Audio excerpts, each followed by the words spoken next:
The stars were quiet. Captain Elias Vorn stood on the bridge of the HSS Horizon, looking out into deep space. A single light blinked on the edge of the screen, a transport ship. It carried Earth's top diplomats. His sister, Ambassador Lyra. Vorn was on board. She believed in peace. She believed the Galactic Council could still be trusted. Elias wasn't so sure. The Galactic Council had promised a summit. After years of tension, they said they wanted peace with Earth. The meeting would happen on neutral ground council station Zartha. Humans had sent their best. Elias had watched his sister board the ship 3 days ago. She had smiled and waved. Now, that same ship was slowing down near the station. Status? Elias asked calmly. Transport ship is within docking range of the council station, replied L.T. Harlow. Station has opened its docking arms. Everything looked normal. Then, without warning, the screen flashed white. A thunderous silence filled the bridge. The entire transport ship exploded in a ball of fire. No, Elias whispered, eyes frozen on the screen. The flames vanished in seconds. Nothing remained, no signal, no debris, no survivors. Harlow's voice shook. Captain, the transport, it's gone. Elias didn't blink. His hands slowly curled into fists. Rewind the footage. Zoom in on the explosion center. The crew moved fast. The ship's AI filtered the data. Patterns appeared, chemical traces from the blast. Lt. Harlow stared at the screen. Captain, these are not reactor failure signs. This was a bomb. Elias nodded, and not human-made. The bridge went silent. An hour later, the council sent an official message. They called it an unfortunate malfunction. They said it was a tragedy, that the humans should remain calm, that peace should not be threatened. Elias played the message twice. Then he turned it off and stood in front of his crew. Listen to me. They knew, Elias said, voice hard.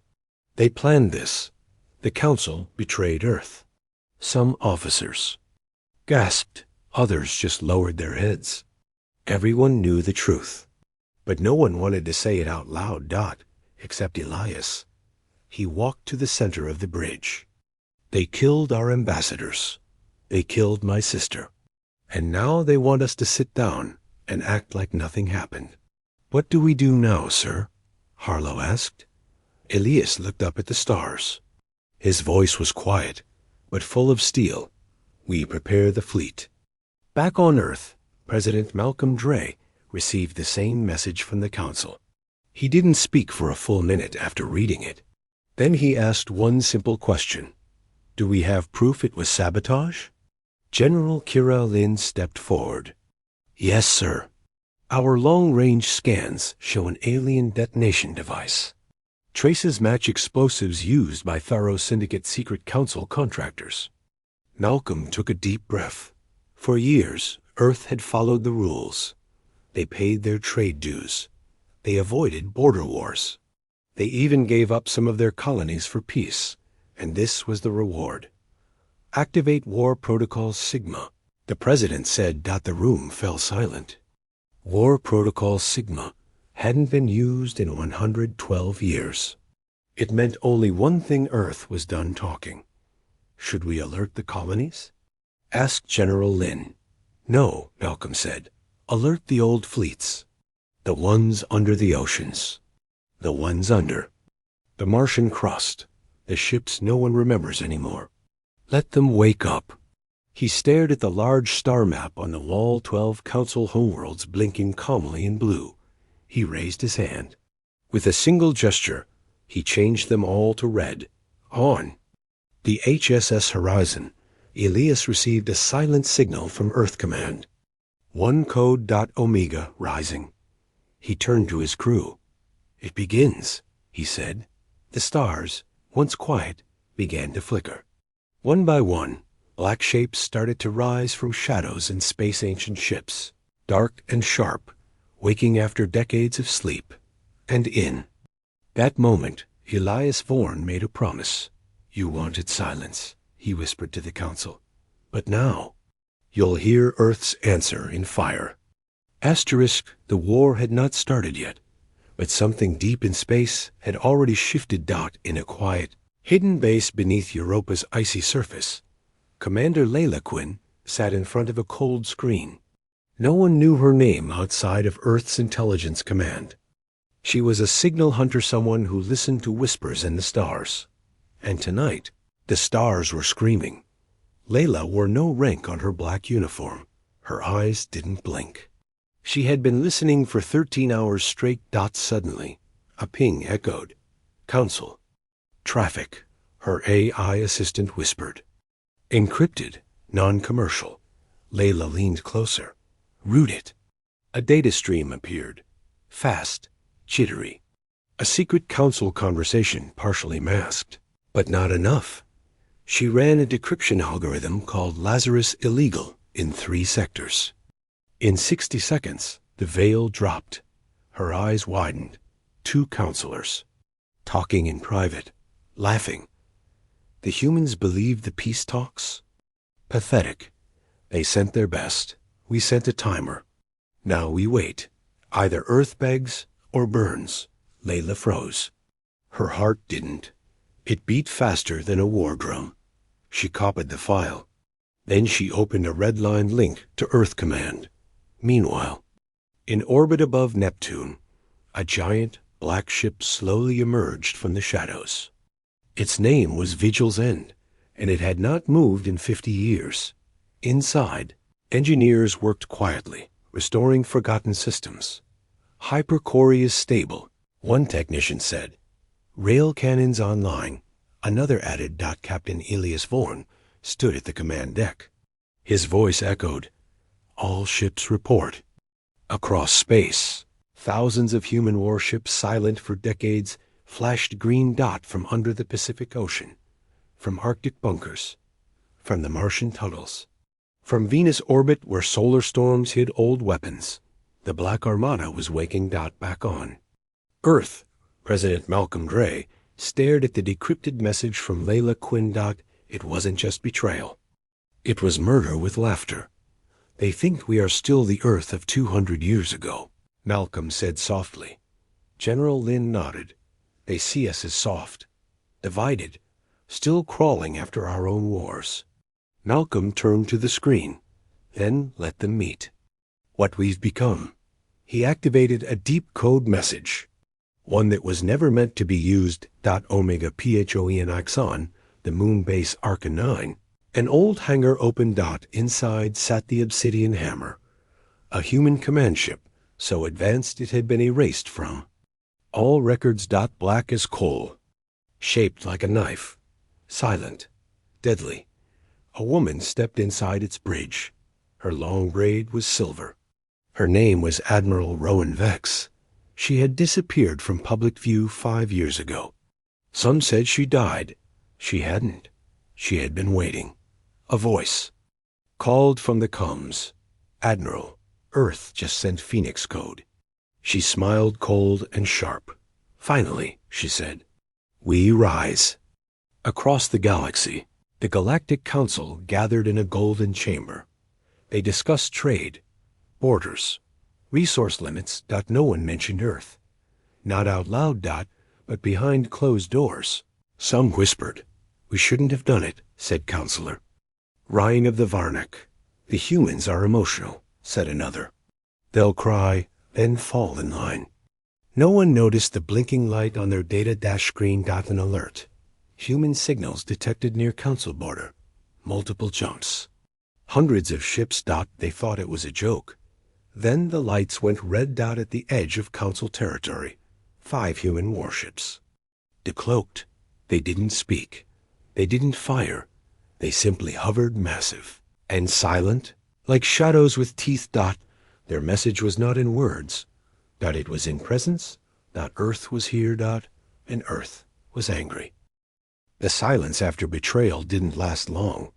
And when humanity broke that silence, it shook the stars. Far beyond Mars, past Jupiter's shadow, a deep black warship emerged from a cloak field. It was longer than 4 cities. The surface had no flags, no numbers, only a human symbol, a single blue circle with one red line through a dot. It was called the Revenant. Inside, the air was cold. Every wall was made from anti-scan metal.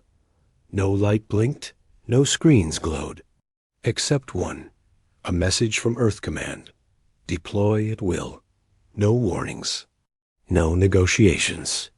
Commander Elias Vorn read the order and placed his hand on the interface.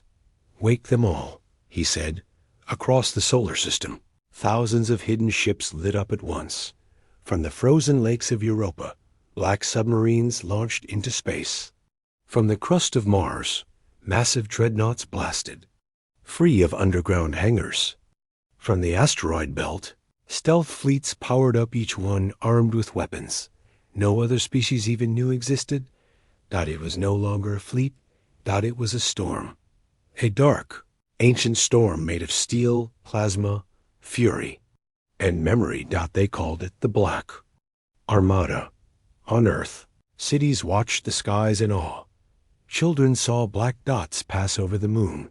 Elders remembered old stories of humanity's darkest weapons. And in the control chamber, beneath the North Atlantic, Admiral Rowan Vex stood with eyes fixed on the galaxy map. Every time a ship went online, a red light blinked. There were too many to count. She smiled. Let the stars remember, she said, why Earth was once feared.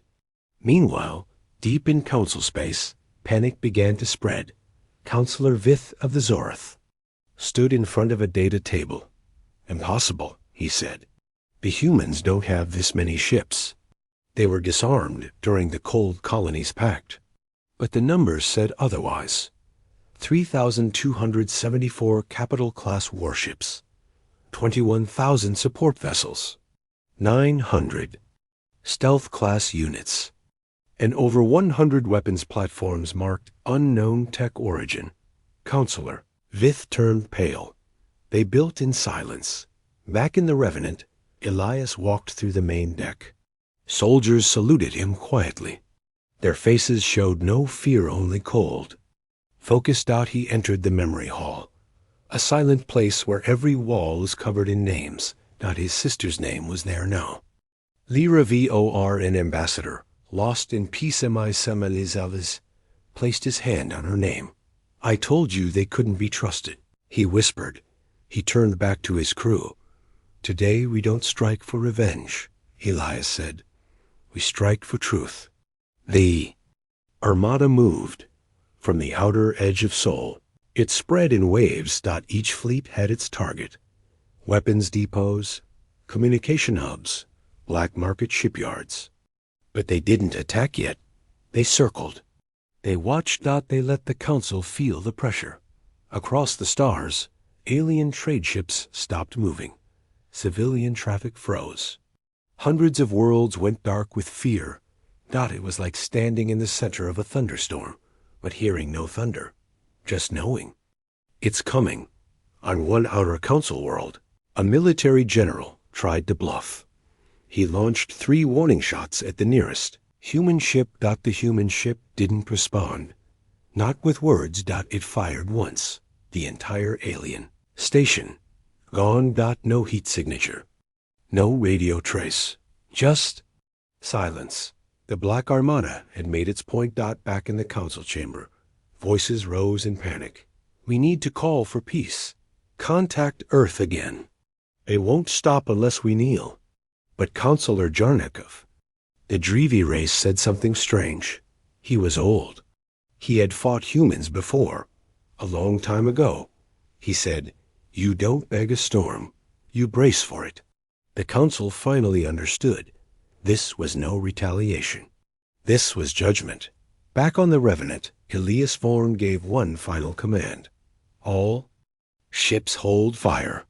His voice was calm. They betrayed Earth. They burned our peace. He pointed at the galactic map where the Council's core worlds glowed red. Now we turn their skies black. The stars were quiet no more. They flickered. With warnings, whispers, and fear, Council worlds stopped broadcasting music. Civilian stations repeated only one phrase: human ships spotted near orbit.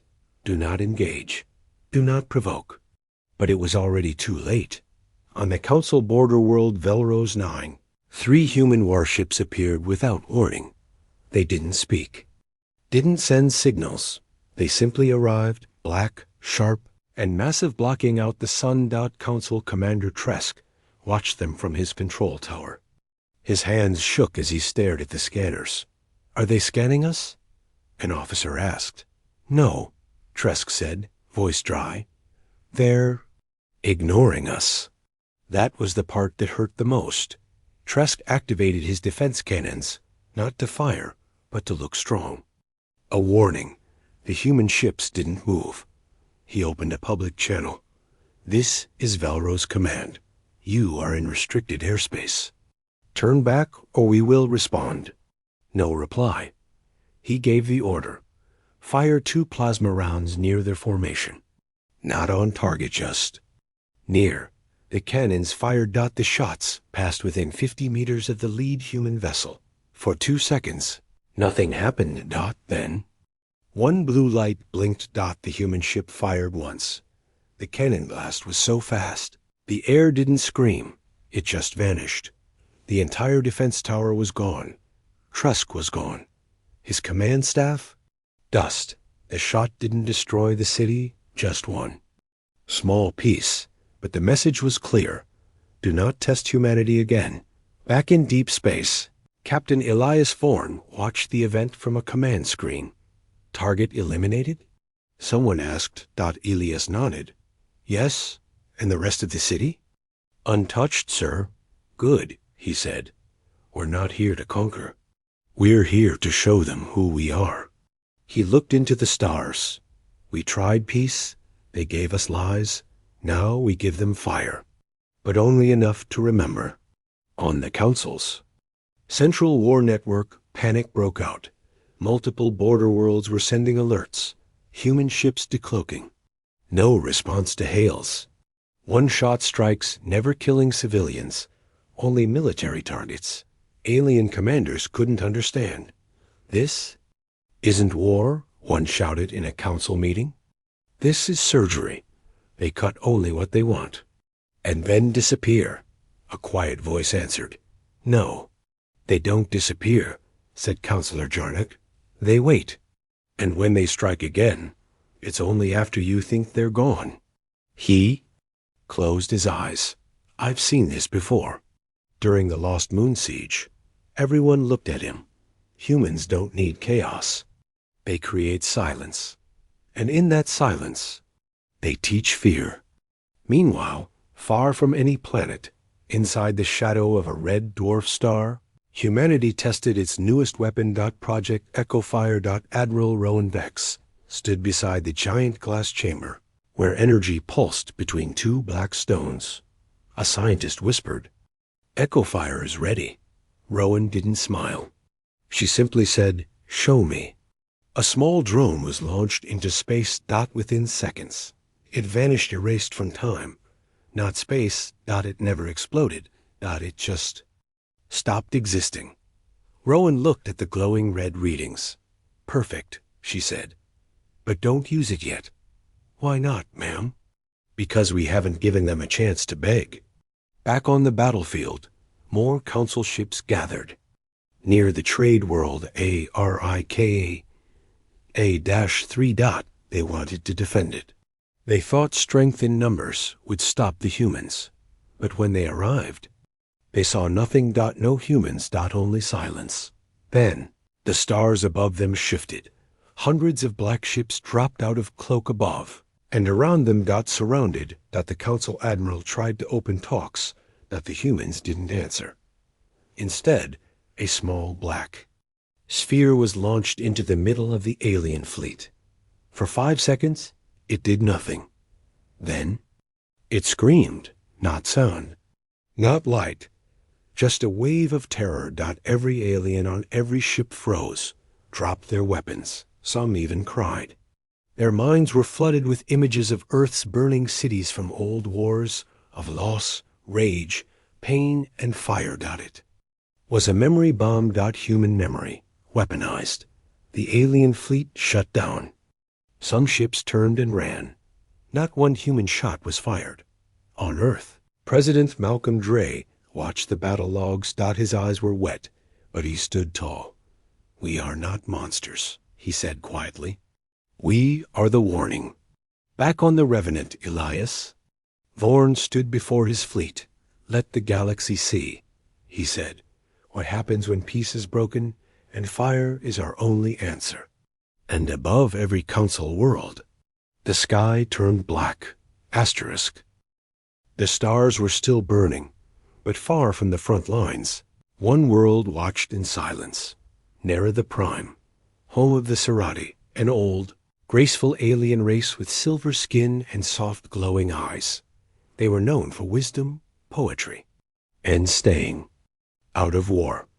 Their leader, Queen Velshan, stood in her glass palace, barefoot, her long silver robes flowing in the breeze of the moon-wind gardens. She watched human warships destroy a council military outpost from orbit without harming a single civilian. She turned to her daughter. "They haven't lost their heart," the queen said softly. "Not yet." In a dark hall below the palace, a secret chamber opened. Inside, dusty scrolls and ancient records glowed with golden script. One of the guards looked confused. "Your Majesty, why return to this place?" Queen Velshan's voice was calm. "Because the humans are doing what we should have done long ago." She walked to an old stone tablet. It showed a forgotten agreement. 3 signatories: Earth, Serati, Drevek. Peace through trust. Protection and unity. But only one signature remained. Earth. The other 2 were scratched out. Why is this not in our history archives? The guard asked. The queen closed her eyes. "Because we erased it. Over a century ago, before Earth joined the Galactic Council, the Serati had made a secret alliance with humans. It was during the time of Earth's great rebuilding after the climate collapse. Serati scientists came to Earth. They helped heal oceans, purify air, and build energy towers that still stood across the Pacific. In return, Earth promised to protect Serati borders from pirate fleets. The partnership worked until the Council learned about it. They threatened both sides. They offered wealth, tech, and protection if the Serati cut ties with humans. The Serati agreed. They erased records, closed ports. They betrayed Earth. For survival. Now, the Serati Queen stood above the same decision once again. But this time, she whispered, "Never again." Back aboard the Revenant, Elias Vorn watched new ships appear on his sensors. "Unknown vessels approaching," said L.T. Harlow. "Not Council, not hostile. Show me." The screen lit up. 12 sleek silver ships in elegant formation. Add. The center, the Serati Royal Carrier. Elias narrowed his eyes. Open a channel. The face that appeared on screen was calm, glowing, and unmistakable. Queen Velshan. "Captain Elias Vorn," she said, voice like falling rain. "I carry shame and an offer." Elias said nothing. She bowed her head. "We betrayed your people. Once, we will not do it again. The Council has poisoned too many, but not us, not anymore. What do you want?" Elias asked. "To join you," she said, "not as rulers, as witnesses and allies." Back in Council space, the news of the Serati betrayal hit like thunder. "The Serati have sided with Earth," shouted a panicked counselor. "This cannot be true. They were always neutral." Counselor Jarnock stood again. "Neutrality," he said, "was a lie. We all chose sides long ago. The humans just remember." In a hidden part of Earth's Mars base, a conversation was happening between President Malcolm Dre and Admiral Rowan Vex. "The Serati have returned," Malcolm said. Rowan raised an eyebrow. Should we trust them? Malcolm paused. They were. The only species who never tried to colonize Earth. And they've lost more to Council lies than anyone. Rowan tapped her fingers on the table. Then give them a roll, but nothing secret. What do you mean? She looked straight at him. This time, everything must be seen. No more hidden deals. If we rise in the open, or we fall in the dark. And so it began. A new alliance. Earth, Serati, others who were tired of lies. Silent rebellion began to grow across Council-controlled stars. Pirate fleets started ignoring Council orders. Merchant guilds stopped paying taxes. One by one, planets began to whisper the name. Terra Nova, New Earth Order. Not an empire, not a kingdom, but a memory. Returning. Elias stood in front of his fleet. The Black Armada now had silver sails among its black hulls. Some of you still want revenge, he said. Some of you just want justice. But me? I want the galaxy to remember. He looked at the star map, so many red lights, but also new ones blinking in white. Not enemies. Allies. He raised his hand. Next target, Council Fortress Zarn. Time to remove the crown from their rotten throne. And with a whisper of engines, the fleet moved again. The galaxy had grown used to Earth's silence. For years, humans had been patient, forgiving, careful. But now, the silence had a new shape. It had the form of warships, black and silver. The sound of thrusters quiet, focused.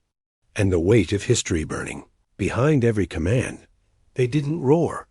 They didn't scream. They simply arrived. At the edge of the Council's core territory. An old space gate began to glow. Dozens of patrol ships gathered nearby, confused. This gate hasn't activated in centuries, said a Council officer. Suddenly, the light exploded. Human ships poured through. In chaos.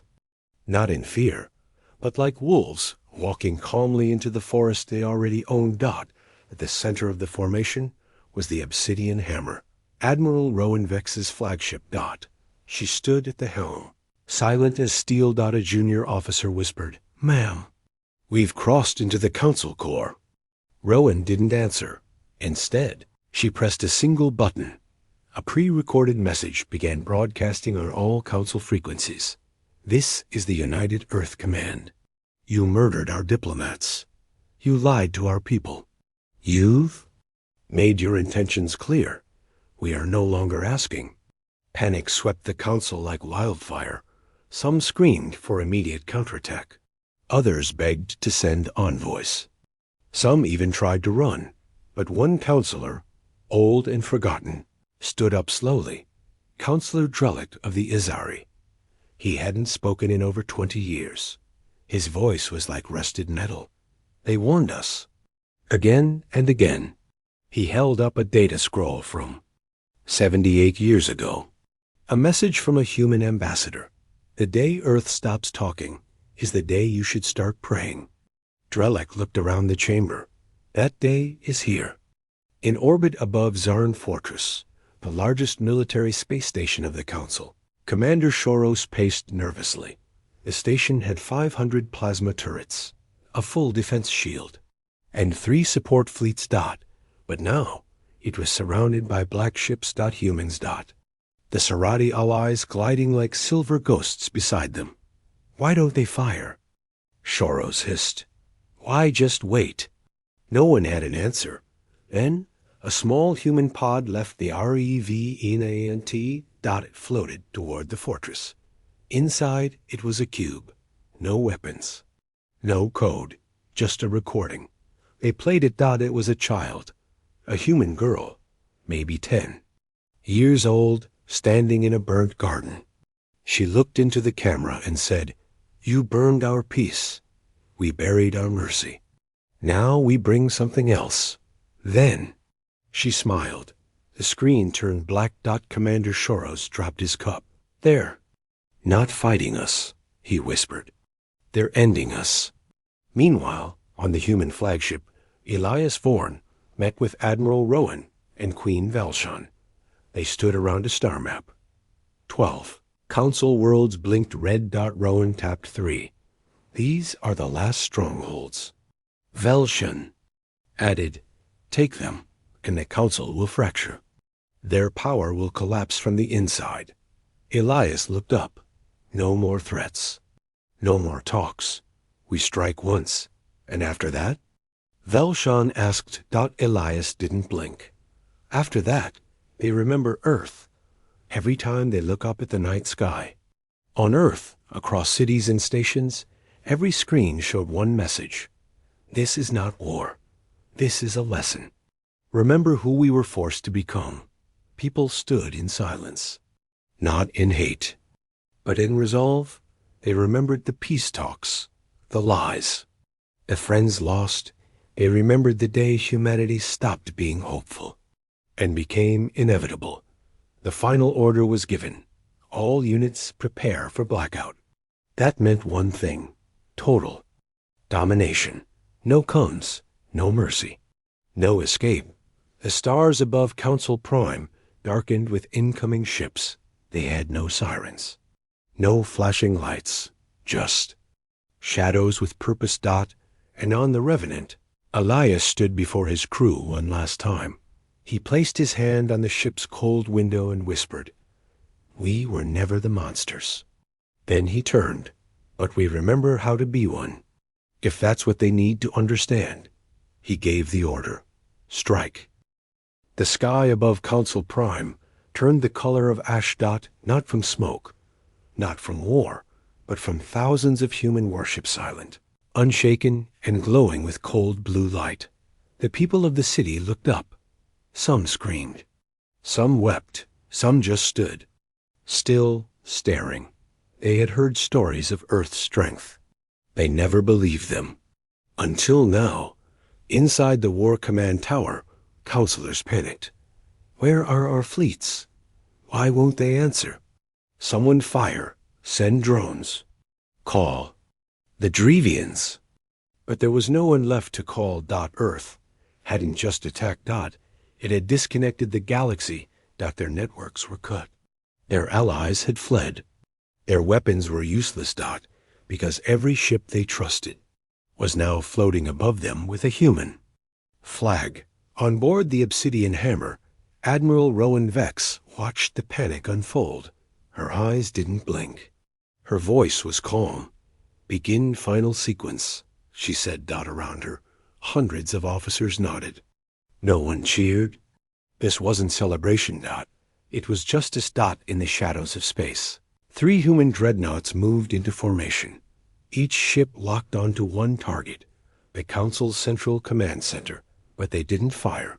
Instead, a communication line opened only audio. One voice came through. It was Captain Elias V. ORN. He spoke slowly, clearly. To the Galactic Council, we offered peace. You offered betrayal. We sent diplomats. You sent explosives. We stayed silent. You mistook that silence for fear. He paused. Now, hear this. He nodded to his crew. 3 rail cannons powered up. 3 shots were fired, each faster than light. They didn't strike cities. They didn't kill civilians. They hit the 3 council thrones, the heart of its ruling body. The towers didn't explode. They simply ceased to exist. Vaporized. Gone. As if they were never there. The silence that followed was heavier than any war cry. Across the galaxy, millions watched. Not through news screens, not from messages. They watched through their windows. Because the sky had changed. The stars weren't white anymore. They glowed human blue. On Sarati homeworld, the Queen stood beneath her great crystal trees and whispered, now the stars belong to those who remember pain and never ran from it. On Earth, the people didn't cheer. They lit candles for the ones who died in peace, for the ones who stood for silence, and for those who had to carry the fire to be heard. In the ruins of Council Prime, Elias Vorn walked. Through the ashes. He carried no gun. He wore no armor. Only a black coat with a single patch on the shoulder. Lyra Vorn, Earth Ambassador, lost but never silent. He walked through the empty throne chamber. No one tried to stop him. He stood where the leaders once ruled, and he left a small box. Inside it, a folded white flag, burned at the edges. Back on the Revenant, Admiral Rowan watched the final report. Council. Forces. Disbanded. Ruling command. Gone. Resistance. None. She turned to her crew. No more orders, she said. Mission complete. The last message from Earth echoed across the stars. We are not your conquerors. We don't want your planets. We don't need your thrones, but we will never be silent again. In the years that followed, the galaxy changed. The human charter of peace was signed across 300 systems. A law was passed. No weapon may be used in diplomacy again. No lie will be forgiven twice. And above every council world, a statue was placed. A young girl, standing in a burnt garden, smiling. The galaxy would never forget. Not because of fear, but because of what happened when Earth stopped asking God, and when the stars burned human blue. It means justice was done. Asterisk.